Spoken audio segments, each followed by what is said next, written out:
Hello everyone, welcome to NEET PG series. मैं हूं Adesh from Learnohub, the free learning platform, जहां आप पढ़ सकते हो math, physics, chemistry, biology absolutely for free only at learnohub.com।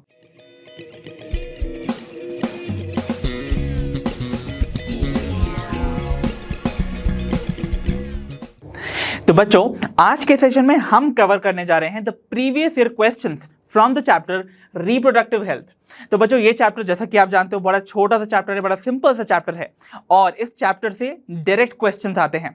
विश्वास नहीं होता है तो आइए प्रैक्टिस करते हैं सारे क्वेश्चंस को वन बाय वन। तो आज के सेशन में पिछले 7 सालों में आए हुए क्वेश्चंस को हम यहाँ पर डील करने वाले हैं। So without wasting much time, let's get started.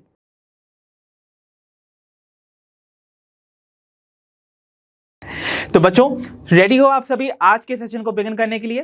तो हमारे सामने हमारी स्क्रीन पर प्रेजेंट है the very first question for today's session and that is from NEET 2017। देखो बच्चों, ये प्रॉब्लम हमसे क्या कह रही है? The problem says match the following sexually transmitted diseases in column 1 with their causative agent that is present in column 2 and select the correct option. तो बच्चों, आपको कॉलम 1 में यहां पर कुछ sexually transmitted diseases that is STDs दे रखी हैं और कॉलम 2 में उनके कॉजेटिव एजेंट्स। तो बेसिकली आपको कॉलम 1 के डिजीजेस को उनके करेक्ट कॉजेटिव एजेंट से मैच करना है और फाइंड करना है करेक्ट आंसर को from these options given below. तो चलिए बिना देरी करते हुए जल्दी से आप बता सकते हो मुझे, कॉलम 1 में जो पहली डिजीज है दैट इज योर गोनोरिया, वो इनमें से किस कॉजेटिव एजेंट से अकर करती है? जल्दी से बताइए। सो गोनोरिया, आई होप आप सभी को याद होगा, gonorrhoea is caused by Neisseria gonorrhoeae. याद है आप सभी को? यानी कि आपका जो ए आइटम है from column 1 it is going to match with the second item of column 2। तो यहां पर देखो ए सेकंड से मैच हो रहा है। याद था ना आप सभी को? मुझे पूरी उम्मीद है आपको याद होना चाहिए। गोनोरिया जो है वो कॉज होता है बाय नेसेरिया गोनोरी। तो इसका मतलब देखिए यहां पर ए सेकंड से मैच हो रहा है। देखिए कहां पर ए सेकंड से मैच है? Only in option C. इसका मतलब ओनली ऑप्शन सी ही करेक्ट होने वाला है, बाकी के सभी ऑप्शन जो हैं वो यहां पर एलिमिनेट हो जाते। ठीक है, but we will have to verify this particular option. तो देखो बाकी की मैचिंग्स भी कर ही लेते हैं। अब बात करते हैं नेक्स्ट सेक्सुअली ट्रांसमिटेड डिजीज की, विच इज साइफिलिस। आप सभी को याद होगा साइफिलिस कॉज होता है बाय ट्रेपोनीमा पैलिडम। इसका मतलब यहां पर देखिए बी जो है वो मैच करना चाहिए विद द थर्ड वन। तो देखो बी यहां पर थर्ड से मैच कर रहा है, definitely yes, isn't it? Right. Then we have is genital warts. अब जेनाइटल वॉर्ट्स के बारे में आप सभी को पता होगा बच्चों, जेनाइटल वॉर्ट्स कॉज होता है by a virus called human papilloma virus, जिसको हम HPV से भी डिनोट करते थे। सो जेनाइटल वॉर्ट्स यानी कि सी वाला जो है वो फोर्थ से मैच यहां कर रहा है। एंड फाइनली आपको पता है AIDS is caused by HIV, है ना, ह्यूमन इम्यूनो डेफिशिएंसी वायरस से। तो इसका मतलब यहां पर डी जो है वो मैच कर रहा है विद द फर्स्ट, जो कि यहां पर करेक्टली गिवन है। So the correct answer would be option C itself. Such an easy one, right? तो बच्चों next we have on screen is problem number 2. The question says the function of copper ions in copper releasing IUDs is. तो बच्चों copper releasing IUDs में copper ions जो release होते हैं ना, उनका क्या फंक्शन होता है? I hope आप सभी को याद होगा IUDs क्या होते हैं? That is intrauterine devices, यानी कि कुछ ऐसी कॉन्ट्रासेप्टिव डिवाइसेस होती हैं जो कि within the uterus of the female place की जाती हैं और वो प्रिवेंट करती हैं फर्टिलाइजेशन की प्रोसेस को या फिर कंसेप्शन को। ठीक है, तो देखो 3 टाइप की हमने आईयूडीज पढ़ी थी, जिनमें आपको एक नॉन मेडिकेटेड टाइप की आईयूडीज देखने को मिलती थी, कुछ कॉपर रिलीजिंग आईयूडीज मिलती थी और कुछ हार्मोन रिलीजिंग आईयूडीज मिलती थी। तो यहाँ पर कॉपर रिलीजिंग आईयूडीज में रिलीज होने वाले कॉपर आयंस के फंक्शन से बारे में हमको पूछा जा रहा है। तो देखो ऑप्शन है हमारे, option A they suppress sperm motility and fertilizing capacity of the sperms, option B they inhibit gametogenesis, option C they make uterus unsuitable for implantation, या option D they inhibit ovulation. See it's a very very easy one. आप सभी को मैंने बताया हुआ था जो copper ions release होते हैं in the female reproductive tract because of these copper releasing IUDs, वो कॉपर आयंस जाके स्पर्म की मोटिलिटी को डिक्रीज कर देते हैं। याद है आप सभी को? तो स्पर्म की मोटिलिटी को डिक्रीज कर देते हैं और इसीलिए अगर स्पर्म ज्यादा तेज मोटाइल नहीं है या फिर उसके पास इतनी कैपेसिटी एनर्जी नहीं है that it can reach up to the egg और उसको फर्टिलाइज कर सके, तो इसका मतलब उसकी फर्टिलाइजिंग कैपेसिटी भी कम हो जाती है। तो बेसिकली जो कॉपर आयंस हैं वो जाके स्पर्म की मोटिलिटी और उसकी फर्टिलाइजिंग एबिलिटी या कैपेसिटी को डिक्रीज कर देते हैं। So the correct answer would be option A in this case. Okay, B तो नहीं हो सकता ना, दे इनहिबिट गैमेटोजेनेसिस। अगर गैमेटोजेनेसिस ही नहीं होगा तो कभी एग रिलीज नहीं होगा, और एग रिलीज नहीं होगा तो कभी फर्टिलाइजेशन नहीं हो सकता है। बट ऐसा तो नहीं है in case of the copper releasing IUDs, isn't it? And option C में बोला जा रहा है they make uterus unsuitable for implantation. This is not the case with the copper releasing IUDs. ये फंक्शन आपको देखने को मिलता है of the hormone releasing IUDs, ठीक है। तो वहां पर हमने देखा था कि कैसे हार्मोन रिलीजिंग आईओडीज जो है वो आपकी यूट्रस को इम्प्लांटेशन नहीं करने देते हैं, ओके इसीलिए ये इसका फंक्शन भी नहीं है। And they inhibit ovulation. ये बेसिकली आईओडीज का फंक्शन नहीं है ओव्यूलेशन को इनहिबिट करना। ओव्यूलेशन को इनहिबिट करते हैं oral pills, oral contraceptive pills, right. तो इसका मतलब ये तीनों ऑप्शन जो है वो यहाँ पर करेक्ट नहीं हो सकते थे।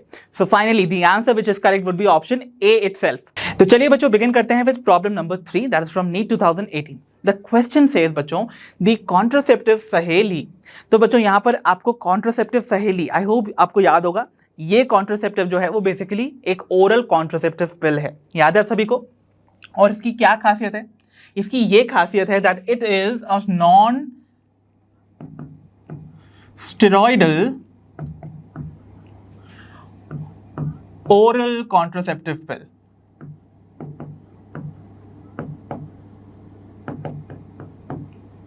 Remember this।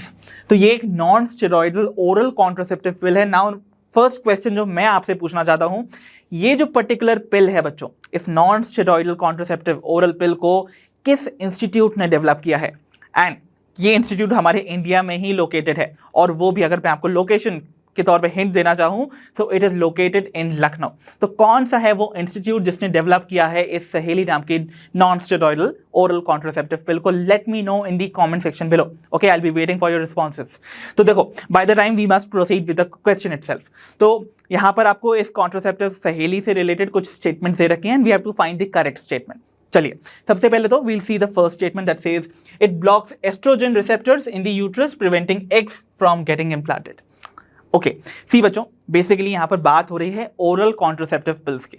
अब ओरल कॉन्ट्रासेप्टिव पिल्स के बारे में एक बेसिक जो उनका मैकेनिज्म ऑफ फंक्शनिंग है दैट इज, ये क्या करते हैं, ये बेसिकली आपकी ओव्यूलेशन की प्रोसेस को प्रिवेंट करते हैं और साथ ही साथ ये क्या करते हैं, आपके एंडोमेट्रियल लाइनिंग में इतने चेंजेस कर देते हैं such that it becomes unsuitable for implantation, ठीक है। तो मतलब ना तो ओव्यूलेशन होने देंगे, और अगर ओव्यूलेशन होके एक फर्टिलाइज हो भी जाता है तो आपके एंडोमेट्रियल लाइनिंग में ऐसे चेंजेस करेंगे जिसकी वजह से तो यूट्रस है वो इम्प्लांटेशन नहीं कर पाता है, right. This is how your oral contraceptive pills work, right. तो ऐसे में सहेली का भी यही वर्किंग मैकेनिज्म होगा।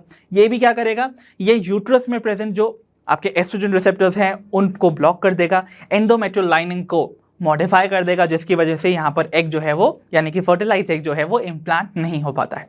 This is how it all works, right. तो इसका मतलब ये जो पर्टिकुलर स्टेटमेंट है रिगार्डिंग सहेली is a definitely correct one, okay. तो यहाँ पर ये हमारा करेक्ट आंसर यही होगा बच्चों। By the time let us see the other options also, right, we must go through them also. तो देखो यहाँ पर बोला जा रहा है बी स्टेटमेंट में it increases the concentration of oestrogen and prevents ovulation in females. तो बच्चों यहाँ बोला जा रहा है कि ये क्या करते हैं, ये एस्ट्रोजन के लेवल को बढ़ा देते हैं और एस्ट्रोजन लेवल बढ़ा के ये ओव्यूलेशन को प्रिवेंट कर देते हैं फीमेल्स के केस में। क्या ये स्टेटमेंट आपको लॉजिकल लग रही है? याद कीजिए, देखो बच्चों बेसिकली व्हाट हैपेंस, आपको पता है जो भी ये ओरल कॉन्ट्रासेप्टिव पिल्स हैं ये कॉम्बिनेशन होते हैं हार्मोन्स के। जैसे कि हो सकता है आपको प्रोजेस्ट्रोजन और एस्ट्रोजन नाम के ये जो दो हार्मोन्स है, जिसमें प्रोजेस्ट्रोजन आप क्यों डिफरेंटली सुन रहे हो, बिकॉज प्रोजेस्ट्रोजन जो है वो एक सिंथेटिक प्रोजेस्टेरॉन है, ये नेचुरल प्रोजेस्टेरॉन नहीं है, ये बेसिकली एक सिंथेटिक प्रोजेस्टेरॉन लाइक उसका एनालॉग है, ठीक है। तो इनका कॉम्बिनेशन जो है वो एडमिनिस्टर किया जाता है in the form of oral pill. कभी कभी आपको एस्ट्रोजन नहीं मिलेगा, सिर्फ प्रोजेस्ट्रोजन का जो सोल्यूशन होता है या फिर एक ओरल कॉन्ट्रासेप्टिव पिल के फॉर्म में उसको दे दिया जाता है। तो बेसिकली क्या करते हैं, हाई लेवल ऑफ प्रोजेस्ट्रोजन, हमेशा दोनों ही पिल्स में आपको लेवल ऑफ प्रोजेस्ट्रोजन ज्यादा देखने को मिलेगा। तो जो हाई लेवल ऑफ प्रोजेस्ट्रोजन है जो कि एक्चुअली एनालॉग है, सिमिलर है इन फंक्शनिंग टू दी प्रोजेस्टेरॉन। अब देखो जब ब्लड में अब ओरल कॉन्ट्रासेप्टिव पिल लिया आपने, प्रोजेस्ट्रोजन लेवल ज्यादा है, तो ब्लड में ये जो प्रोजेस्ट्रोजन होगा वो क्या करेगा, वो जाके सबसे पहले तो क्योंकि आपको पता है अगर जैसे ही प्रोजेस्ट्रोजन का लेवल या फिर प्रोजेस्टेरॉन का लेवल ब्लड में हाई होता है वो एक नेगेटिव सिग्नल भेजता है for the under secretion of your gonadotropins. तो बेसिकली क्या करेगा, देखो आपने देखा लेवल ऑफ प्रोजेस्टेरॉन बढ़ा, वो जाके आपकी एंटीरियर पिट्यूटरी को एक नेगेटिव सिग्नल भेजेगा कि स्टॉप सिक्रीटिंग दी एफएसएच। अब एफएसएच का सिक्रीशन अगर बंद हो जाएगा फ्रॉम दी एंटीरियर पिट्यूटरी तो क्या होगा, आपको पता है कोई भी प्राइमरी फॉलिकल जो है वो जाके ग्राफियन फॉलिकल यानी कि मैच्योर फॉलिकल में डेवलप नहीं होगा। अब जब मैच्योर फॉलिकल बनेगा ही नहीं बच्चों तो ओव्यूलेशन कहां से होगा, तो basically it is the level of high progesterone which actually prevents ovulation and not estrogen, जैसा कि यहाँ दिया हुआ है। यहाँ बोल रहे हैं कि एस्ट्रोजन का लेवल बढ़ गया है जिसकी वजह से ओव्यूलेशन नहीं हो पा रहा है। This is a wrong statement. In fact it is the level of progesterone जो हाई रहने की वजह से, आपको पता होगा ना, through out the pregnancy period भी प्रोजेस्टेरॉन लेवल हाई रहता है। अब प्रोजेस्टेरॉन लेवल हाई रहेगा तो ऑब्वियसली कोई भी नया फॉलिकल डेवलप नहीं होना चाहिए ना ग्राफिन फॉलिकल में, बिकॉज अभी यहाँ पर फीटस का डेवलपमेंट चल रहा है उस 9 मंथ की ड्यूरेशन में। तो what happens, high level of progesterone negative signal भेजता है, एफएसएच के सिक्रीशन को रुकवाता है फ्रॉम द एंटीरियर पिट्यूटरी, जिसकी वजह से कोई नया फॉलिकल डेवलप नहीं होता है ग्राफिन फॉलिकल में और कोई ओव्यूलेशन प्रोसेस नहीं होती है। तो अगर मुझे ये बिना प्रेगनेंसी के डेवलप करना है तो उसके लिए यहाँ पर ओरल पिल्स का इस्तेमाल किया जाता है, जिसमें नेचुरल प्रोजेस्टेरॉन नहीं बल्कि उसका ही एक एनालॉग विच इज प्रोजेस्ट्रोजन का इस्तेमाल किया जाता है इन दी प्रेपरेशन। तो इसका मतलब इंक्रीज कॉन्सेंट्रेशन ऑफ एस्ट्रोजन नहीं बल्कि progesterone is going to be responsible for not causing ovulation in females. तो इसका मतलब ये स्टेटमेंट तो रॉन्ग थी, ठीक है। While we move on with the C1, देखो C वाला बोल रहा है इट इज एन IUD। क्या सहेली एक IUD है? नहीं भाई, ये एक इंट्रा यूट्राइन डिवाइस नहीं है, this is an oral contraceptive pill. तो इसका मतलब ये तो टोटली रॉन्ग है। एंड आपसे बोला जा रहा है D, it is a post coital contraceptive. तो पोस्ट कॉइटल यानी कि पोस्ट दी सेक्सुअल इंटरकोर्स लेने वाला एक कॉन्ट्रासेप्टिव जो कि इमरजेंसी कॉन्ट्रासेप्टिव्स होते हैं जिनको विद इन 72 आवर्स लिया जाता है, बट ये वो भी नहीं है, remember this thing. So this is also not going to be correct. So finally the correct answer in this case would be option A itself. तो बच्चों next we have is problem number 4 from the year 2019. The question says which of the following contraceptive methods do involve a role of hormone? तो बच्चों यहाँ पर बोला जा रहा है इनमें से कुछ set of contraceptive methods आपको दे रखे हैं हर ऑप्शन में, आपको बताना है या फिर आपको चूज करना है उस पर्टिकुलर ऑप्शन को जहां पर उस सेट में हॉर्मोन्स का रोल पूरी तरह से इन्वॉल्व होगा, ठीक है। सो हार्मोनल जो इन्वॉल्वमेंट है वो होना चाहिए उस पर्टिकुलर ऑप्शन के सारे सेट के ऑप्शंस में, ठीक है। चलिए यहां पर देखते हैं हम पहले ऑप्शन को which is option A that says copper T. तो देखो कॉपर टी याद आ गया आपको, कॉपर टी एक इंट्रा यूट्राइन डिवाइस है जो कि कॉपर रिलीजिंग है, इजंट इट। तो ये तो हार्मोनल IUD नहीं है ना, ये तो कॉपर रिलीजिंग IUD है। अब कॉपर रिलीजिंग IUD तो सिर्फ कॉपर ही आयंस को रिलीज करता है ना, हार्मोन्स को रिलीज नहीं करता है। हार्मोन रिलीजिंग जो IUDs हैं वो अलग हैं। इसका मतलब क्या हुआ, यहां पर हार्मोन का कोई इन्वॉल्वमेंट नहीं है, याद है आप सभी को। तो इसका मतलब क्या हुआ, this option will be eliminated in the very first go. आपको देखना ही नहीं है बाकी के ऑप्शंस को या बाकी की जो उसके सेट के अदर कंपोनेंट्स हैं उनको देखना ही नहीं है, ठीक है। Then we have is option B that says pills. Okay, pills के बारे में तो आप जानते हो ना, अभी हमने पढ़ा था ओरल कॉन्ट्रासेप्टिव पिल्स कैसे वर्क करती हैं। They have the combination of different hormones, तो हार्मोनल इन्वॉल्वमेंट है वहां पर। मैंने आपको बताया था एस्ट्रोजन और प्रोजेस्ट्रोजन का यहाँ पर कॉम्बिनेशन देखने को मिलेगा या सिर्फ प्रोजेस्ट्रोजन का कॉम्बिनेशन मिलेगा, ठीक है, जो कि ओरली इंजेस्ट किया जाता है। Okay, then we have is emergency contraceptives. So emergency contraceptives जैसा कि आप जानते हो पोस्ट कॉइटल, ये एक तरीका है जिससे कि आप प्रिवेंट कर सकते हो प्रेगनेंसी को। So within 72 hours of the coitus आप देखोगे एस्ट्रोजन या प्रोजेस्ट्रोजन की जो एडमिनिस्ट्रेशन है अगर फीमेल की बॉडी में कर दिया जाए तो it prevents the pregnancy. Okay, so यहाँ पर भी आपको पता है कि हॉर्मोन्स का यहाँ पर भी रोल हैगा, ठीक है। तो इसका मतलब पिल्स और इमरजेंसी कॉन्ट्रासेप्टिव्स में तो रोल है, बट जो लास्ट वाला आइटम दे रखा है of this set that is barrier methods, this is not going to be correct because barrier methods में there is to be a physical barrier। तो एक physical barrier जैसे कि आपको पता है फीमेल्स के केस में डायफ्रागम, सर्वाइकल कैप्स, वॉल्व्स है ना, या फिर मेल्स के केस में कॉन्डम्स, ये सब सिर्फ एक फिजिकल बैरियर प्रोवाइड करते हैं, यहाँ पर कोई हॉर्मोन्स का रोल नहीं है। तो जब यहाँ कोई हॉर्मोनल रोल का इन्वॉल्वमेंट है नहीं, that means this is going to be wrong, right. इसका मतलब ये ऑप्शन भी हमको एलिमिनेट करना पड़ेगा, ठीक है। Then we have option C that is option C says lactational amenorrhoea. So lactational amenorrhoea I hope आप सभी जानते हो, पोस्ट पार्चुरेशन यानी कि चाइल्ड बर्थ के बाद there is a period of heavy lactation period जो कि एक मदर अंडरगो करती है, और उस टाइम पे आपको पता है लैक्टेशन को या इजेक्शन ऑफ मिल्क को प्रमोट करता है प्रोलैक्टिन नाम का एक हार्मोन जो कि एंटीरियर पिट्यूटरी ही सिक्रीट करती है। सो इस इंक्रीज्ड लेवल ऑफ प्रोलैक्टिन की वजह से आप देखोगे फॉलिकल स्टिमुलेटिंग हार्मोन का जो सिक्रीशन है दैट इज सप्रेस्ड, राइट। अब आप देखते हो वहां पर अगर सप्रेस्ड हो जाएगा तो उसकी वजह से क्या होता है, कोई नया फॉलिकल डेवलप नहीं होगा, कोई नया फॉलिकल डेवलप होगा। जब ग्राफिन फॉलिकल में डेवलप नहीं होता है तो इसका मतलब उसका ओव्यूलेशन नहीं होगा, ओव्यूलेशन नहीं होगा तो फर्टिलाइजेशन के कोई चांस नहीं। सो ये नेचुरल मेथड है, याद है नेचुरल मेथड है, और इसमें क्या हो रहा है, यहाँ पर कॉन्ट्रासेप्शन ही तो हो रहा है, यहाँ पर कंसेप्शन के कोई चांस नहीं है जब तक कि मदर लैक्टेटिंग है। ओके, बट ये हो रहा है किसकी प्रेजेंस में या किस हार्मोन की इफेक्ट की वजह से, दैट इज प्रोलैक्टिन। तो इसका मतलब यहाँ पर हार्मोनल इन्वॉल्वमेंट तो है, right. Then we talk about pills, जैसा कि मैंने आपको बताया था, पिल्स के केस में आपको एस्ट्रोजन प्रोजेस्ट्रोजन का कॉम्बिनेशन मिलेगा। एंड यहाँ इमरजेंसी जो कॉन्ट्रासेप्टिव्स हैं वहां पर भी एस्ट्रोजन और प्रोजेस्ट्रोजन का जो आप कह सकते हो कॉम्बिनेशन है उसको एडमिनिस्टर किया जाता है with in 72 hours of the coitus. तो यानी कि तीनों के तीनों जो आइटम्स हैं of this particular set, they all involve hormones. तो इसका मतलब जो करेक्ट आंसर होगा वो ऑप्शन सी ही होगा। वाइल अगर हम देखें ऑप्शन डी को, तो देखो यहाँ पर सबसे पहला आइटम बैरियर मेथड्स है। जैसा कि मैंने आपको बोला था, बैरियर मेथड्स में only presence of physical barrier is going to prevent the fertilisation process या कॉन्ट्रासेप्शन को वो प्रमोट करेगा, ठीक है। But it has to be a physical barrier, there is no involvement of any hormone. That means ये वाला जो option है वो यहीं पर एलिमिनेट हो जाएगा, बिकॉज पहला ही आइटम गलत है तो बाकी तक जाने का कोई मतलब नहीं है, right. So finally the answer which is correct would be option C in this case. I hope this question is very clear to all of you. तो बच्चों, next we have on screen is problem number 5। The question says select the hormone releasing intrauterine devices. तो basically बच्चों इस question में हमसे बोला जा रहा है कि यहाँ पर आपको सारे ऑप्शंस में अ पेयर ऑफ डिवाइसेस दे रखे हैं या फिर मेथड्स ऑफ कॉन्ट्रासेप्शन दे रखे हैं, and we have to find the particular option जहां पर जो दोनों आपको आइटम्स दे रखे हैं ना, they are indicating hormone releasing intrauterine devices. तो जो हार्मोन रिलीज करने वाले इंट्रायूट्राइन डिवाइसेस हैं उनको करेक्टली हमें फाइंड करना है from this options given below, ठीक है।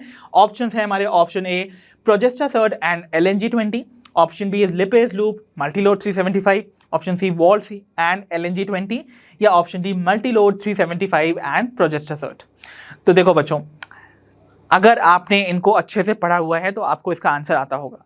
देखो लॉजिकली देखा जाए तो एक ऑप्शन आप डायरेक्टली यहीं पर एलिमिनेट कर सकते हो, that is of vaults, because vaults is not a intrauterine device, right. ये बेसिकली क्या है, ऑब्वियसली आपको पता है ये बैरियर मेथड का एग्जांपल होता था और ये वजाइनल ट्रैक्ट में प्लेस किया जाता है, ठीक है। तो इसका मतलब ये जो है वो यूट्रस के अंदर प्लेस नहीं किया जाता, ये बेसिकली ब्लॉक करता है the passage of sperms through the cervix, right. तो इसका मतलब वॉल्ट्स तो हो नहीं सकता, ऑप्शन यहीं पर एलिमिनेट कर देते हैं। अब now we are left with 3 options.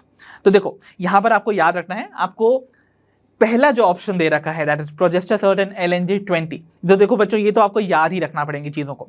प्रोजेस्टासर्ट जैसा कि आपको पता है it is going to be a progesterone releasing insert, अभी तो नाम पड़ा प्रोजेस्टासर्ट।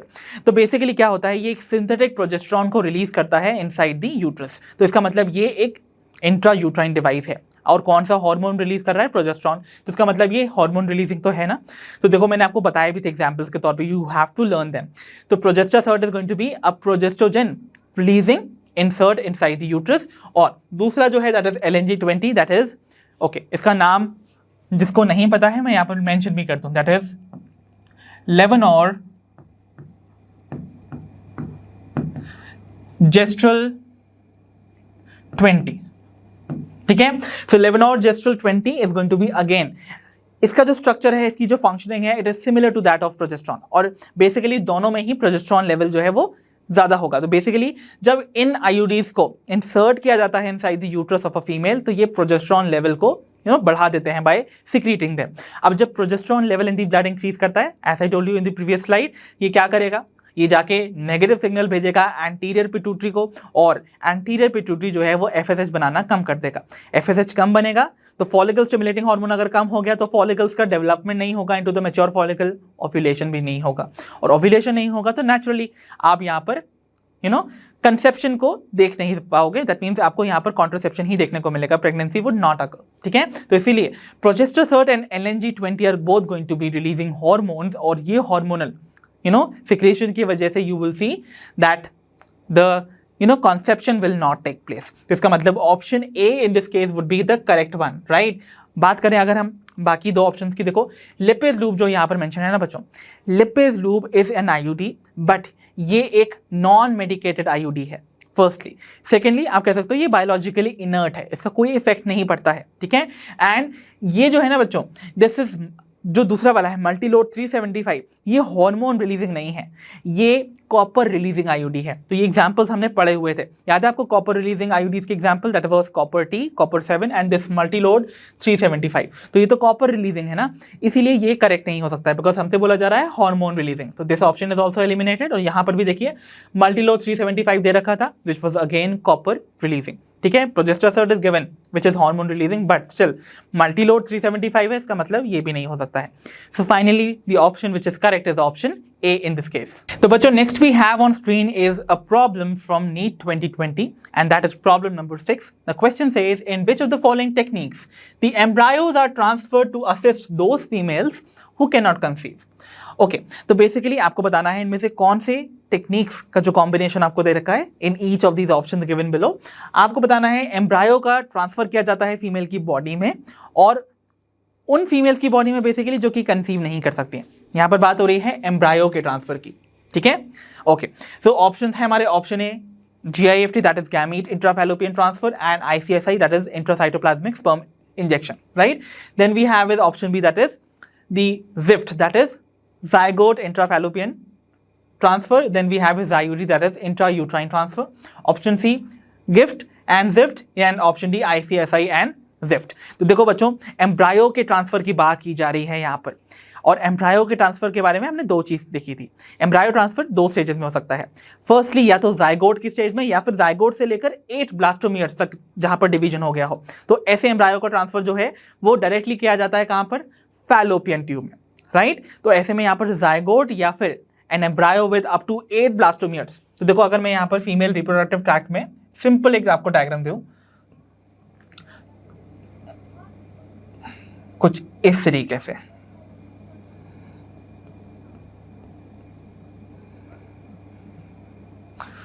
so we have things like this.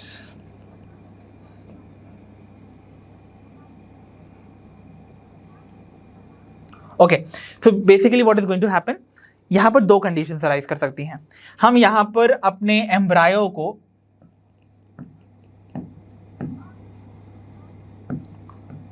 दो कंडीशंस में ट्रांसफर कर सकते हैं। पहली कंडीशन होगी कि भाई जो एम्ब्रायो है या तो वो अभी 1 सेल स्टेज में ही है, दैट इज जाइगोट में, या फिर उसने डिवाइड तो किया है बट जो एम्ब्रायो है वो अप टू 8 ब्लास्टोमियर्स ही कंटेन कर रहा है। सो जाइगोट या फिर अप टू 8 ब्लास्टोमियर्स वाली कंडीशन है। तो ऐसा जो एम्ब्रायो है वो डायरेक्टली आपके फैलोपियन ट्यूब में ट्रांसफर किया जाता है। ठीक है, तो यहां पर फैलोपियन ट्यूब में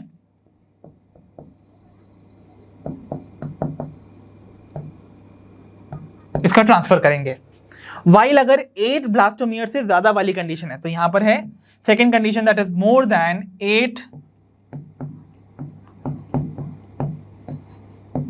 ब्लास्टोमियर्स। तो ऐसे में हम एम्ब्रायो को डायरेक्टली फीमेल के यूट्रस में ही ट्रांसफर कर देते हैं। तो इसको डायरेक्टली हम यूट्रस में ही ट्रांसफर करते हैं।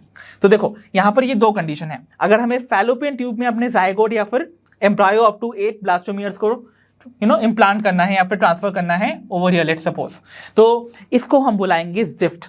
ठीक है, that is zygote intrafallopian transfer, because zygote is going to be transferred intrafallopian यानी कि within the fallopian tube. Fine, अगर दूसरी कंडीशन है दैट इज यूट्रस में हमको ट्रांसफर करना है तो क्या होगा, तो यूट्रस के केस में आपको अगर सपोज यहां करना है इसको ट्रांसफर, तो ये 8 ब्लास्टोमियर से ज्यादा होगा, और यहां पर हम सिंपली यूट्रस के विद इन उसको ट्रांसफर कर रहे हैं, that means it is going to be intrauterine transfer. So this is going to be intrauterine transfer. तो इन बोथ द केसेस आपने देखा, ये वाले केस में भी और ZIFT में भी आप एम्ब्रायो का ट्रांसफर तो कर रहे हो ओवर हियर इन दो फीमेल जो कि कंसीव नहीं कर सकती है नेचुरली। तो ऐसे में एम्ब्रायो ट्रांसफर जो है वो यहाँ पर दो कंडीशन में है। ठीक है, ZIFT के केस में और IUT यानी कि इंट्रायूट्राइन ट्रांसफर के केस में। तो ऑप्शन जो करेक्ट होगा यहाँ पर ऑप्शन बी होगा। गिफ्ट क्यों नहीं हो सकता है बच्चों, बिकॉज यहाँ पर हम गैमीट का ट्रांसफर कर रहे हैं ना कि एम्ब्रायो का। क्वेश्चन में हमको एम्ब्रायो बोला गया है, तो गिफ्ट में तो हम गैमीट का इंट्राफैलोपियन ट्रांसफर करते हैं ना, ताकि जो गैमीट्स हमने रिलीज किए हैं वो जाके आपस में वहीं पर नेचुरली ही फर्टिलाइज कर सकें। और ICSI में क्या होता है, हम यहाँ पर इंट्रासाइटोप्लाज्मिक स्पर्म इंजेक्शन जो है वो बाहर फीमेल की बॉडी के बाहर करते हैं इनसाइड द लैबोरेटरी, तो ऐसे में ये कंडीशन भी पॉसिबल नहीं है। So finally the correct one over here would be option B in this case.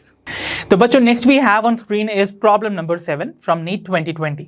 The question says select the option including all sexually transmitted diseases. तो बच्चों यहाँ पर आपको कुछ ऑप्शंस दे रखे हैं जिनमें आपको कुछ सेट ऑफ डिजीजेस दे रखी हैं and we have to find that option जहाँ पर सारी की सारी जो डिजीजेस मेंशन हैं they are all sexually transmitted diseases, मतलब वो सिर्फ सेक्सुअल कॉन्टैक्ट के थ्रू ही ट्रांसफर हो सकती हैं। ऑप्शन है हमारे, option A cancer, AIDS and syphilis. क्या ये तीनों की तीनों डिजीजेस ऐसी हैं जो कि सिर्फ सेक्सुअली ट्रांसमिट हो सकती हैं? नो, कैंसर की जो कंडीशन है बच्चों, this is not an STD, ये एक सेक्सुअली ट्रांसमिटेड डिजीज नहीं है, while AIDS and syphilis definitely are. तो यहां पर तो ये कंडीशन रॉन्ग हो गई बच्चों, ठीक है। तो इसका मतलब ये वाला जो पर्टिकुलर ऑप्शन है this is going to be eliminated. Then we have is option B which says gonorrhea, malaria and genital herpes. तो देखो बच्चों, गोनोरिया और जेनाइटल हर्पीज तो हम जानते हैं वो एसटीडीज हैं, बट मलेरिया जो है वो सेक्सुअली ट्रांसमिट नहीं होता है, तो इसका मतलब malaria is not a sexually transmitted disease. That means ये वाला ऑप्शन भी रॉन्ग हो गया, ठीक है। Then we have is option C that says gonorrhoea, syphilis and genital herpes. Perfectly correct, ये परफेक्टली करेक्ट है। आपको पता है gonorrhoea is caused by Neisseria gonorrhoeae, syphilis Treponema pallidum और genital herpes is caused by herpes simplex virus, right. तो type 2 herpes simplex virus से ही cause होता है, तो इसका मतलब ये तीनों की तीनों जो हैं they are all sexually transmitted diseases, हमने इनको पढ़ा हुआ है, राइट। तो इसका मतलब करेक्ट आंसर हमारा यहाँ पर ऑप्शन सी ही होगा। वाइल अगर ऑप्शन डी की बात करें तो देखो एड्स तो ठीक है, बट मलेरिया यहाँ पे आ गया और मलेरिया के बाद फिलेरिया भी आ गया। तो फिलेरियासिस ये तो आपको पता है एक प्रोटोजोआ से होने वाली डिजीज है, वो चिलेरिया बैंक्रॉफ्टिस है, राइट। तो इसका मतलब यहाँ पर ये भी रॉन्ग है, तो इसका मतलब ये सेक्सुअली ट्रांसमिटेड डिजीजेज नहीं होंगी बच्चों, ठीक है। तो इसका मतलब यहाँ पर हमारा करेक्ट आंसर सिर्फ ऑप्शन सी होगा। तो बच्चों next we have is problem number 8 from the year 2021। The question says match list 1 with list 2। तो बच्चों आपको लिस्ट 1 में कुछ आइटम्स दे रखे हैं, लिस्ट 2 में कुछ आइटम्स दे रखे हैं। We have to correctly match these items and find करना है करेक्ट आंसर को from these options given below.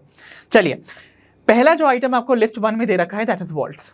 अब वॉल्ट्स आप सभी जानते हो, वॉल्ट्स, डायफ्राम्स, हमने सर्वाइकल कैप्स ये सब पढ़ा था ना। ये आपको पता है ये फीमेल्स के केस में बैरियर मेथड्स ऑफ कॉन्ट्रासेप्शन है, याद है। तो barrier methods of birth control में फीमेल्स के जो वजाइना है उनमें वॉल्ट्स को प्लेस किया जाता है और ये क्या करते हैं, ये प्रिवेंट करते हैं स्पर्म की एंट्री को बाय ब्लॉकिंग द सर्विक्स। यही तो था ना, ताकि स्पर्म जो है वो सर्विक्स को क्रॉस नहीं कर पाए, सर्वाइकल म्यूकस को वो क्रॉस करके अंदर जा नहीं पाएंगे यूट्रस में, तो वो फर्टिलाइजेशन कॉज कर नहीं पाएंगे। सो कॉन्ट्रासेप्शन का ये मेथड हो गया। तो देखो जो वॉल्ट्स हैं वो बेसिकली क्या कर रहे हैं, ओके, यहाँ पर इनके थ्रू एंट्री ऑफ स्पर्म जो है through the cervix is going to be blocked, जैसा कि हमने डिस्कस किया। तो वॉल्ट्स यानी कि जो ए आइटम है ये फर्स्ट से ही मैच कर रहा है।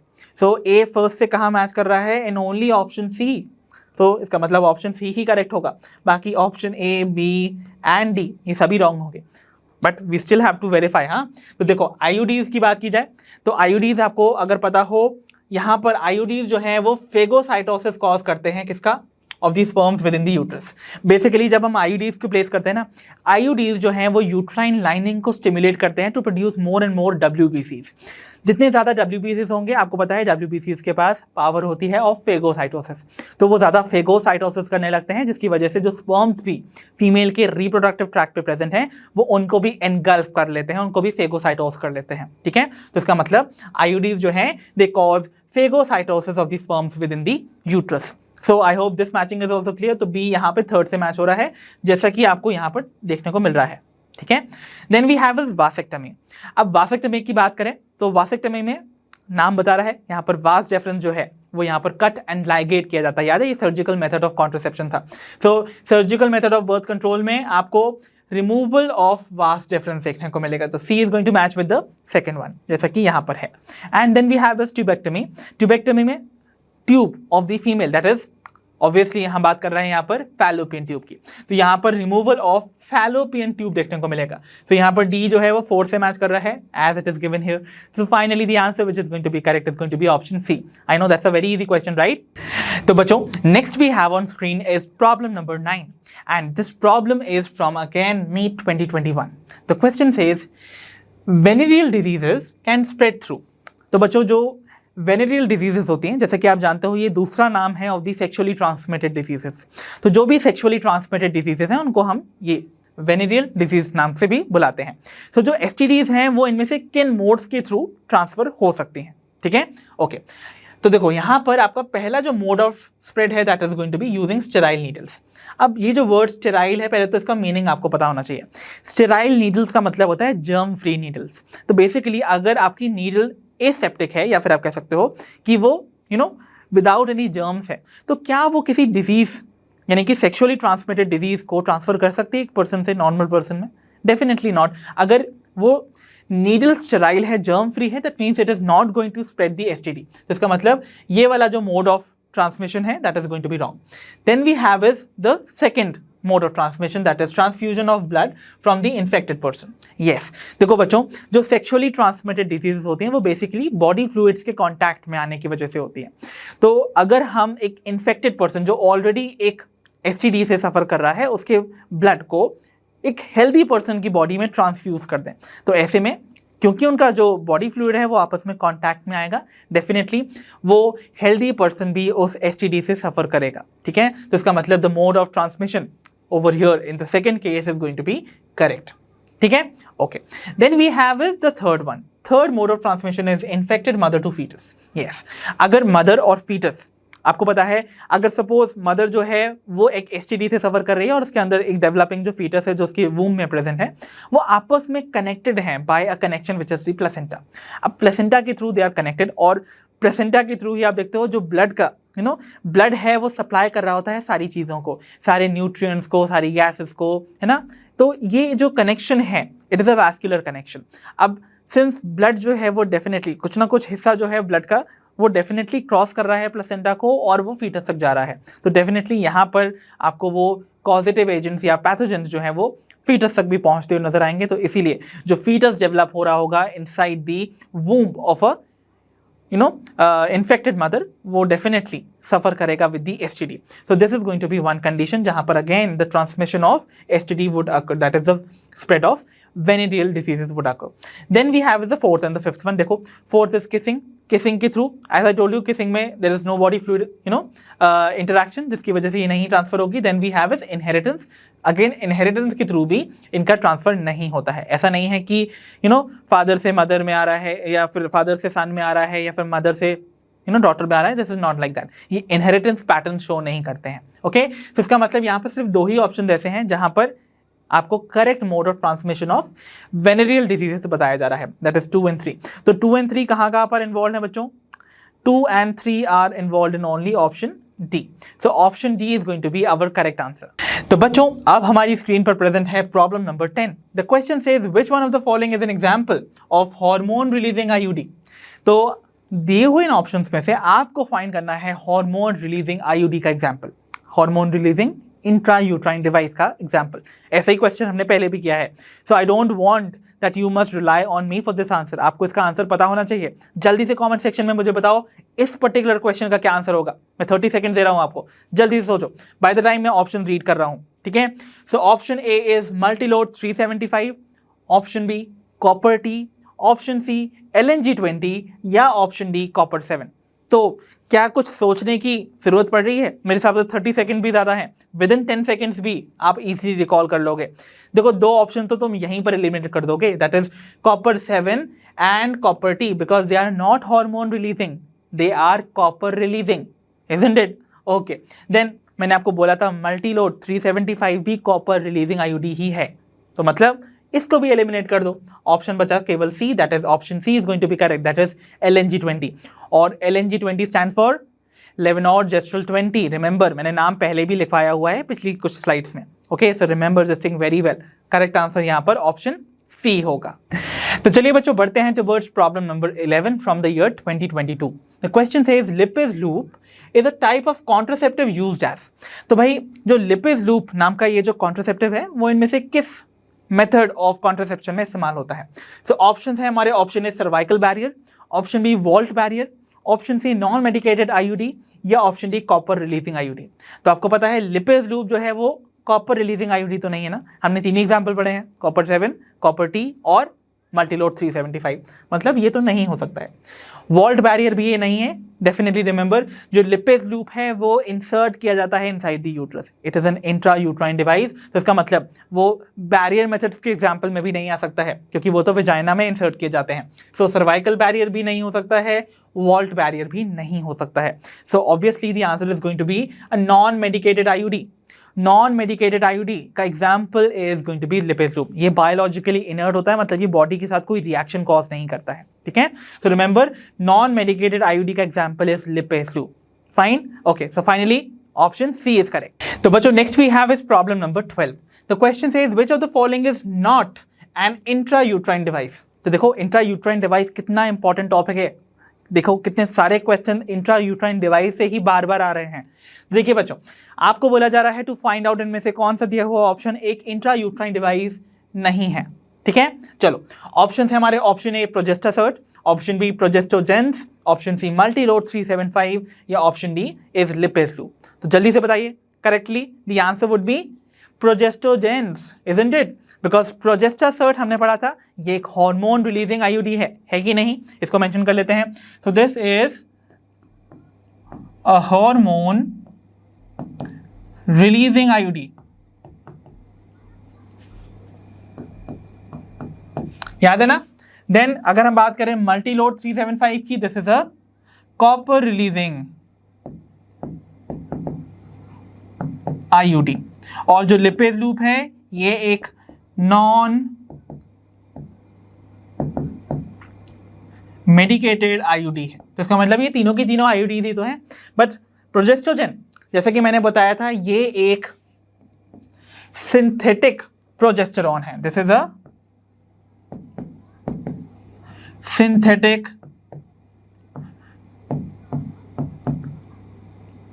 प्रोजेस्टेरॉन है, ओके। मतलब ये सिंथेसाइज किया गया है आउटसाइड द बॉडी और ये नेचुरल नहीं है, and it is analogue of progesterone. मतलब ये प्रोजेस्टेरॉन जैसा ही फंक्शन परफॉर्म करता है, that is why it is analogous to progesterone. So I hope that is clear. So finally the answer which is correct would be option B, progestogens, which is not an IUD, it is a analog of the progesterone hormone. Fine. So finally option B is correct. So bachcho, next we have is problem number 13 from NEET 2022. The question says match list 1 with list 2 with respect to the methods of contraception and the respective action. तो basically बच्चों यहाँ पर आपको list 1 में कुछ methods of contraception दे रखे हैं और लिस्ट 2 में उनके मोड ऑफ एक्शन, ठीक है। आपको यहाँ पर उस मेथड ऑफ जो कॉन्ट्रासेप्शन है उसको मैच करना है with its mode of action, ठीक है। सबसे पहले वी हैव डायफ्रैगम। आप जानते हो डायफ्रैगम जो है वो एक बैरियर मेथड है। अब बैरियर मेथड ये फीमेल्स के केस में इस्तेमाल किया जाता है and it is inserted inside the vagina और ये कवर करके रखता है the neck of the uterus which is the cervix, ताकि जो स्पर्म्स हैं वो सर्विक्स के अंदर एंटर नहीं कर पाए। तो basically they block the cervix. तो इसका मतलब आप देखोगे यहाँ पर diaphragm they cover the cervix blocking the entry of sperms, right. तो इस तरीके से ये कॉन्ट्रासेप्शन करवाते हैं। तो इसका मतलब यहाँ पर A is going to match with 4। तो A 4 से कहाँ मैच हो रहा है? ऑप्शन A एंड B में, बाकी C और D में नहीं हो रहा है, इसलिए मतलब हम यहाँ पर C एंड D को एलिमिनेट कर देंगे in the very first instance. Then we have is the B1। देखो B वाला जो हमको मेथड ऑफ कॉन्ट्रासेप्शन दे रखा है, that is contraceptive pills which are the oral pills. अब ओरल पिल्स में क्या होता है? ओरल पिल्स जैसा कि आप जानते हो, यहाँ पर आपको कुछ हार्मोन्स का कॉम्बिनेशन देखने को मिलता है, एक प्रिपरेशन जो कि डिफरेंट लेवल ऑफ हार्मोन से मिलकर बनेगा, जो कि बेसिकली इनहिबिट करेगा ओव्यूलेशन एंड इम्प्लांटेशन को, याद है ना? तो ये चीज मैंने आपको बताई हुई थी। तो बेसिकली क्या करने वाला है, ये ओव्यूलेशन और इम्प्लांटेशन दोनों को ही यहाँ पर इनहिबिट करेगा। तो देखो बी वाला यहाँ पर फर्स्ट से मैच होना चाहिए, जो कि यहाँ पर दोनों ही केस में हो रहा है in case of option A and B. Okay, it's a tough one, right. Then we have is intrauterine devices. Intrauterine devices क्या करते हैं? तो देखो बच्चों, it is very easy. Intrauterine devices के बारे में मैंने आपको बताया था। ये बेसिकली आपके यूट्रस की जो लाइनिंग है उसको स्टिमुलेट करती हैं to produce more and more WBCs, जिसकी वजह से WBCs जो हैं वो फेगोसाइटोसिस करते हैं। और फेगोसाइटोसिस यानी कि अपनी ईटिंग की प्रोसेस में वो स्पर्म्स को भी इंजेस्ट कर लेते हैं, ओके, या फेगोसाइटोस कर लेते हैं। So they increase the phagocytosis of the sperm within the uterus, ठीक है। तो इसका मतलब इस चीज को आपको याद रखना है। Then we have is the D1 that is lactational amenorrhea. देखो तो आपका सी जो है वो सेकंड से मैच कर गया और वो सिर्फ बी में कर रहा है, इसका मतलब आपका ऑप्शन ए भी रॉन्ग है बच्चों, ठीक है। तो इसका मतलब ऑप्शन बी ही करेक्ट होगा। तो ऑब्वियसली लैक्टेशनल एमेनोरिया ही तो रह गया है। अब लैक्टेशनल एमेनोरिया क्या है आपको पता ही है। यहाँ पर ये एक ऐसा पीरियड ऑफ हैवी लैक्टेशन है जो कि आफ्टर पार्चुरेशन अकर करता है, जहां पर मेंस्ट्रुअल साइकिल जो है वो सस्पेंडेड रहती है। तो बेसिकली यहाँ पर जो डी वाली कंडीशन है that is going to be matching with third, जहां पर बताया जा रहा है absence of menstrual cycle and ovulation following the parturition, यानी कि चाइल्ड बर्थ के बाद आप देखोगे जो मेंस्ट्रुअल साइकिल और ओव्यूलेशन की प्रोसेस है वो यहाँ पर सस्पेंडेड नजर आएगी आफ्टर पार्चुरेशन, ठीक है। सो यहाँ पर जो करेक्ट आंसर होगा that is going to be option B. I hope that is clear. तो बच्चों next we move on to our problem number 14. The question says IUDs are small objects made up of plastic or copper that are inserted in the uterine cavity. तो बच्चों सबसे पहले तो एक statement दे रखी कि IUDs जो हैं वो कुछ स्मॉल ऑब्जेक्ट्स होते हैं जो कि प्लास्टिक या कॉपर से मिलकर बनते हैं और उनको इंसर्ट किया जाता है फीमेल की यूट्राइन कैविटी में, यानी कि फीमेल के जो यूट्रस है उसके अंदर की स्पेस में उसको इंसर्ट किए जाते हैं, ठीक है। अब देखिए इस स्टेटमेंट से रिलेटेड आपको बोला जा रहा है which of the following statements are correct about the IUDs। तो बच्चों यहाँ पर इन्हीं IUDs जिनके बारे में हमें इंट्रोडक्शन दिया गया उनसे रिलेटेड यहाँ पर कुछ स्टेटमेंट दे रखे हैं फ्रॉम A to E।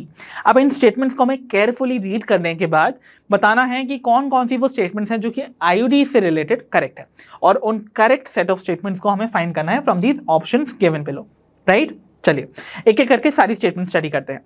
तो statement A says IUDs decrease phagocytosis of the sperm within the uterus. तो बोला जा रहा है IUDs का प्रेजेंट होना इनसाइड द यूट्रस क्या डिक्रीज कर देता है फेगोसाइटोसिस ऑफ स्पर्म्स को? नहीं ना। याद कीजिए मैंने आपको बोला था IUDs जो हैं वो इंक्रीज कर देते हैं फेगोसाइटोसिस को। IUDs क्या करते हैं आपके एंडोमेट्रियल लाइनिंग को कुछ इस तरीके से चेंज कर देते हैं सच दैट जो एंडोमेट्रियम है वो ज़्यादा से ज़्यादा WBCs बनाती है। अब यूट्राइन लाइनिंग अगर ज़्यादा WBCs बनाएगी तो WBCs आप जानते हो फेगोसाइटोसिस करते हैं, और फेगोसाइटोसिस में वो स्पर्म्स को भी फेगोसाइटोस कर लेंगे, उसको एनगल्फ कर लेंगे। तो इसका मतलब क्या हुआ, IUDs का प्रेजेंट होना इंक्रीज कर देते हैं फेगोसाइटोसिस ऑफ स्पर्म्स को, ना कि डिक्रीज करते हैं। इसका मतलब the presence of this word decrease is going to make this statement incorrect, ठीक है। ओके यहाँ पर इंक्रीज होना चाहिए था, ठीक है। ओके बात करते हैं बी स्टेटमेंट की that says the released copper ions suppress the sperm motility.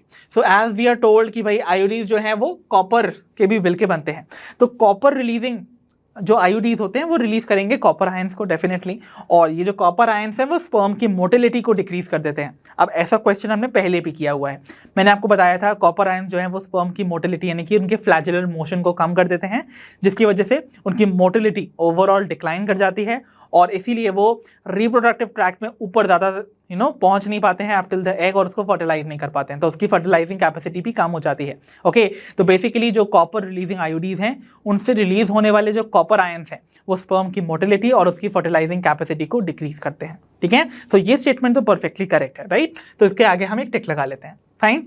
Okay then we have is the statement C that says IUDs do not make the cervix hostile to the sperms. तो क्या ये statement correct है? क्या IUDs जो है वो cervix को hostile नहीं बना देते हैं अगेंस्ट दी स्पर्म्स? होस्टाइल मतलब होता है अनफ्रेंडली फॉर दी स्पर्म्स। तो बेसिकली IUDs का जो प्रेजेंट होना है, अगर आप देखोगे IUDs जो हैं आपको हार्मोन रिलीजिंग भी मिलती हैं बच्चों। तो बेसिकली आप देखोगे आपको कुछ हार्मोन रिलीजिंग IUDs भी मिलती हैं जैसे प्रोजेस्टेरोन या फिर LNG-20। तो ये क्या करती है प्रोजेस्टेरोन लेवल को बढ़ाती हैं। तो बेसिकली ये जो प्रोजेस्टेरोन लेवल जब इंक्रीज होता है ना बच्चों, उस टाइम पे आप देखोगे जो सर्वाइकल म्यूकस होता है, आपको पता होना चाहिए जो यूट्रस का नेक वाला रीजन है दैट इज सर्विक्स, और सर्विक्स के अंदर सर्विक्स की जो लाइनिंग है that is formed by some glandular cells जो कि सर्वाइकल म्यूकस सिक्रीट करते हैं। तो in under the influence of progesterone hormone जो कि हार्मोन रिलीजिंग IUD से रिलीज हुआ है, वो सर्वाइकल म्यूकस बहुत ज़्यादा थिक और ड्राई हो जाता है, जिसकी वजह से स्पर्म्स जो है वो उसको क्रॉस नहीं कर पाते हैं। इस वजह से सर्विक्स जो है वो अनफ्रेंडली हो जाता है towards the entry of the sperms into the uterus. That means but यहाँ तो बोल रहा है it does not make the cervix hostile to the sperms. ऐसा नहीं है, it does make it hostile, मतलब वो अनफ्रेंडली बना देता है towards the for the entry of the sperms towards the uterus, right. तो इसका मतलब ये स्टेटमेंट तो रॉन्ग हो गई ना, बिकॉज इट डज नॉट, नहीं, यहाँ पर जो डज नॉट वर्ड है ना, that is going to make it wrong. Fine. Okay.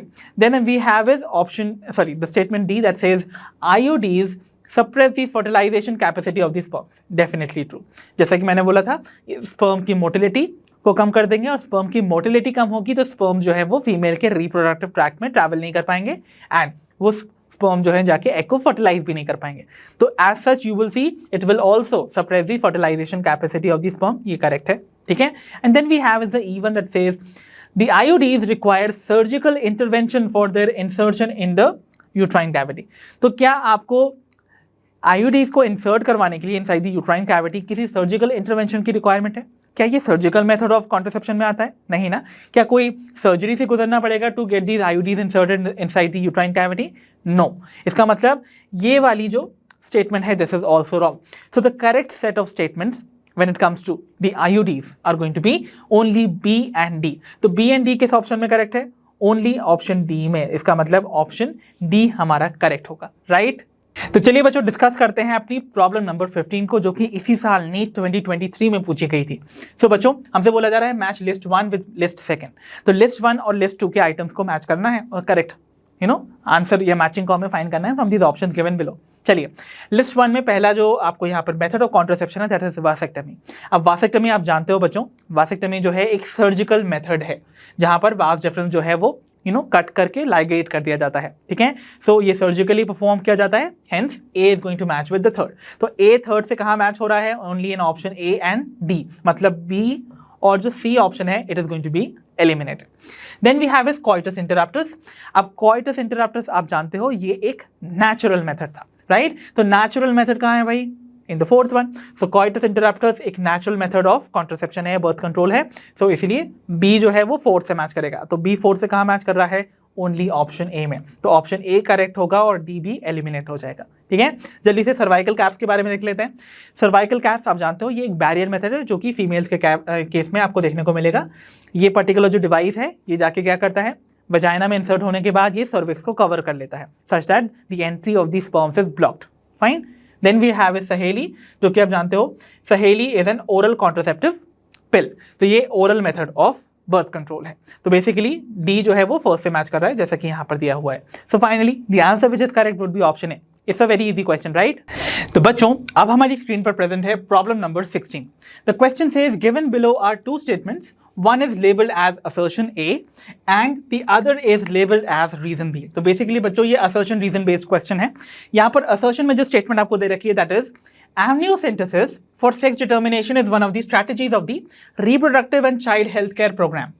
तो बच्चों ये स्टेटमेंट हमको बोल रही है कि जो amniocentesis की जो प्रोसेस है जिससे सेक्स डिटर्मिनेशन होता है ये reproductive and child health care program का ही एक स्ट्रैटेजी है. तो क्या ये स्टेटमेंट करेक्ट है बच्चों? याद करो, रिकॉल करने की कोशिश करो. नहीं ना, मैंने आपको सारी स्ट्रैटेजीज बताई थी जो कि इस पर्टिकुलर प्रोग्राम के अंडर आती है, that is reproductive and child health care program के अंडर.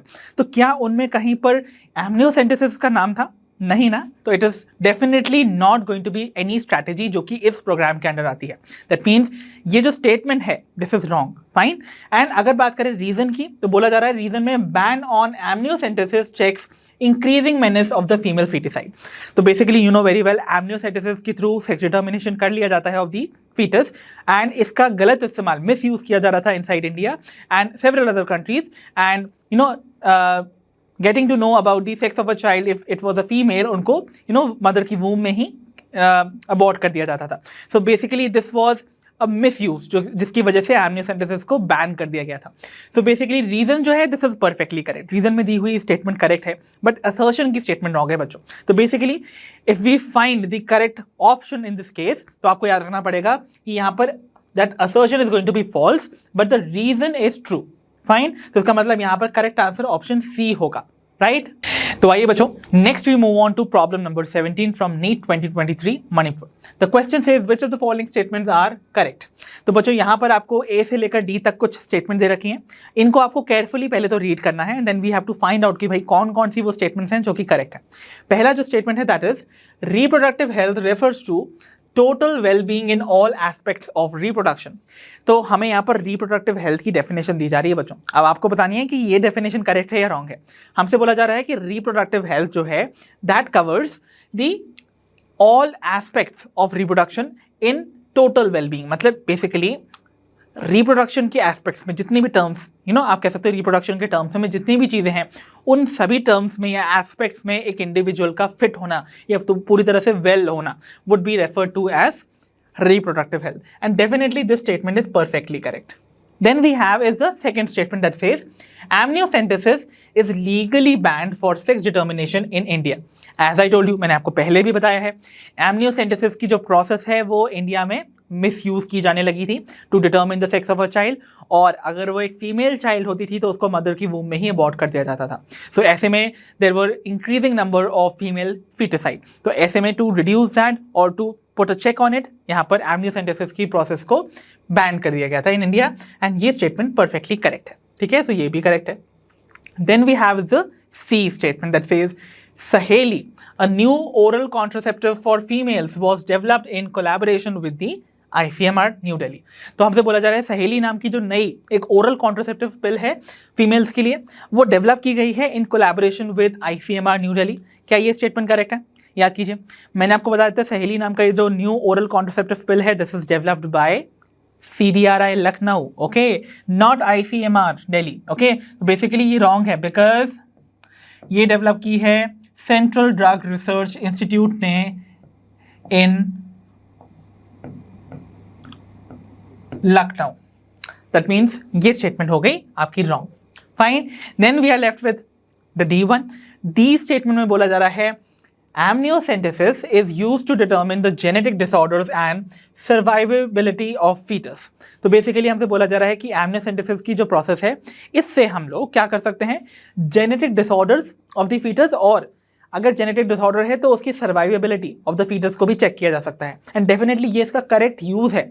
एमनियोसेंटेसिस की जो प्रोसेस है उसको बेसिकली इसीलिए किया जाता है सच एज टू डिटर्मिन कि भाई फीटस में कोई जेनेटिक डिसऑर्डर तो नहीं है, और अगर जेनेटिक डिसऑर्डर है तो क्या उसके साथ एक डेवलपिंग फीटस जो है अपनी थ्रू आउट अपनी लाइफ जी सकता है या नहीं, मतलब वो जो फीटस है वो आगे जाके सर्वाइव कर पाएगा या नहीं, और अगर वो सर्वाइव नहीं कर पाता है so it is better to abort the child. But यहाँ पर इंडिया में इसका मिस यूज़ किया जा रहा था to determine the sex. If the female was being developed inside the mother's womb तो उसको अबॉर्ट कर दिया जाता था। तो एक्चुअली जो यूज़ है वो यही है, तो इसका मतलब ये वाली स्टेटमेंट भी करेक्ट है। So the set of statement which are correct would be A, B and D, not the C1। So A, B and D कहाँ करेक्ट है भाई? In option C। तो इसका मतलब correct answer would be option C। तो चलिए बच्चों discuss करते हैं प्रॉब्लम नंबर 18 को। The question says given below are two statements. Statement 1 says intracytoplasmic sperm injection ICSI is another specialized procedure for in vivo fertilization। क्या ये statement correct है बच्चों? हमसे बोला जा रहा है जो ICSI बेसिकली जो इंट्रासाइटोप्लाज्मिक स्पर्म इंजेक्शन है ये एक अनदर स्पेशलाइज्ड मेथड है या फिर टेक्निक है जो कि इन वीवो फर्टिलाइजेशन में परफॉर्म की जाती है। Definitely not, you know very well, ये टेक्निक इन वाइवो फर्टिलाइजेशन नहीं इन विट्रो फर्टिलाइजेशन के लिए अप्लाई की जाती है। इन विट्रो फर्टिलाइजेशन मतलब ऑब्वियसली आउटसाइड द बॉडी, तो बेसिकली ये आपको लेबोरेटरी में परफॉर्म होती हुई नजर आती है, राइट। तो बेसिकली यहाँ पर क्या होगा, स्पर्म का डायरेक्टली इंजेक्शन किया जाता है, इंजेक्ट कर दिया जाता है उसको इनसाइड दी ओवम, और फर्टिलाइजेशन के बाद जो जायगोट बनता है उसको डायरेक्टली मदर की यूट्रस में ट्रांसफर किया जाता है। तो यानी कि this is going to be a wrong statement. The reason being ये इन वीवो नहीं इन विट्रो है। इन वीवो होता तो बॉडी के अंदर होता, ठीक है, okay. Then we have a statement second that says infertility cases due to inability of the male partner to inseminate the female can be corrected by artificial insemination, जैसे AIB कहते हैं। तो बेसिकली ऐसे इनफर्टिलिटी के cases जहां पर जो male partner है वो अपने स्पर्म डिपॉजिट नहीं कर पा रहा है इनसाइड द फीमेल बॉडी, उसको करेक्ट किया जा सकता है with the help of artificial insemination, and that's perfectly correct. See, artificial insemination की जो प्रोसेस है वो उन मेल पार्टनर्स के केस में होती है जिनके केस में जो स्पर्म काउंट है वो बहुत लो हो या फिर स्पर्म की जो मोटिलिटी है वो बहुत ज़्यादा कम हो। इस वजह से अगर एक मेल पार्टनर अपने स्पर्म्स को डिपॉजिट नहीं कर पा रहा है inside the female reproductive tract और उसका फर्टिलाइजेशन नहीं कर पा रहा है उनके एग का, तो ऐसे में आर्टिफिशियल इंसेमिनेशन की जो प्रोसेस है वो हेल्पफुल होती है। This is a correct statement. So हमसे बोला जा रहा है in the light of the above statement choose the correct answer from the options given below. तो बेसिकली आपको पता है यहाँ पर स्टेटमेंट 1 रॉन्ग है और स्टेटमेंट सेकंड करेक्ट है। तो बेसिकली यहाँ पर आपको बताना है कि statement second is going to be correct and statement 1 is wrong. तो कहाँ पर दे रखा है? This one, option B. देखिए statement 1 is incorrect but statement 2 is true and hence our correct answer would be option B in this case. तो बच्चों अब हम पहुंच गए हैं toward the last problem of today's session, that is problem number 19। The question says match list 1 with list second. तो बच्चों यहाँ पर भी आपको लिस्ट 1 और लिस्ट सेकंड के आइटम्स को करेक्टली मैच करना है। लिस्ट 1 में आपको जो पहला आइटम दे रखा है that is non medicated IUDs, और यहाँ पर बेसिकली आपको उनके एग्जाम्पल दे रखे हैं। तो आपको नॉन मेडिकेटेड आईयूडीज को पहचानना है। याद कीजिए कौन सा था वो, that was lipase loop, right. तो यहाँ पर ए आपका थर्ड से मैच कर रहा है। देखिए ए कहाँ पर थर्ड से मैच कर रहा है? Only option C and D. तो मतलब आपका ऑप्शन ए और ऑप्शन बी एलिमिनेट हो जाएंगे, ठीक है। Then we are left with copper releasing IUDs. देखो कॉपर रिलीजिंग आईयूडीज के एग्जाम्पल यहाँ पर कौन सा है? That is multi load 375, right. तो इसका मतलब आपका बी जो है वो फर्स्ट से मैच कर रहा है। अब बी फर्स्ट से कहाँ मैच कर रहा है? इन ऑप्शन डी इटसेल्फ, मतलब ऑप्शन सी भी गलत हो गया। फाइन, अब देखते हैं कि आपके बाकी के ऑप्शन जो है वो करेक्टली यहाँ पर मैच हो रहे हैं कि नहीं। तो देखिए हार्मोनल आईयूडीज का एग्जाम्पल आपको याद होगा, that is LNG-20, that is obviously levonorgestrel 20।